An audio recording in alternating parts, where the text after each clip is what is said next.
એ અસીમે ફરિયાદ કરી કે ભાઈ અમારી પાસેથી આ પૈસા માંગે છે કે તમે હપ્તો આપો, નહીતર પછી અમે વારંવાર છાપશું એટલું નહીં, છાપ્યું ખરું, એને પાછું બીજે બધે છપાવડાવ્યું ખરું, કારણ કે એક જ પ્રકારના સમાચાર 2-4 નાના નાના છાપામાં આવ્યા. તો તમે બેન વિચાર કરો, બંધારણમાં પોલીસને કાયદો હાથમાં લેવાનો અધિકાર નથી. હકીકત છે તો પત્રકારને તોડબાજી કરવાનો અધિકાર છે ખરો? બિલકુલ નહીં. અને રહી વાત તથાકથિત અતિશયોક્તિની, તો અતિશયોક્તિમાં બેન એવું છે કે તમે જયારે સરહદ ઉપર જાઓ તો ન્યાય એમ ન કે કોઈને દયાનો છાંટો નથી, સરહદ ઉપર દયાનો છાંટો ન હોય.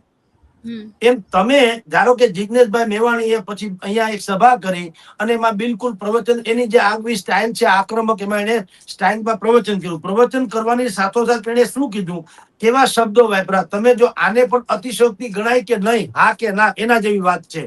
કારણ કે ધારાસભ્ય છે, જો કોમન કોઈ બી માણસ ગાળાગાળી કરી નાખે તો આપણે સમજી શકાય કે સામાન્ય માણસ છે. પણ ધારાસભ્ય શિક્ષિત બેકગ્રાઉન્ડ જર્નાલિઝમનું એટલે પત્રકારત્વનું અને આટલા બહેતરીન, જેને લોકો એની પરથી બહુ મોટી અપેક્ષા હજી રાખી શકે એવો વ્યક્તિ જે જિજ્ઞેશભાઈ છે, તો એને અહીંયા શું કીધું, જગદીશ બાંગરવા જે છે ડીસીપી, એને શું કીધું, જગદીશ ભૂંડ.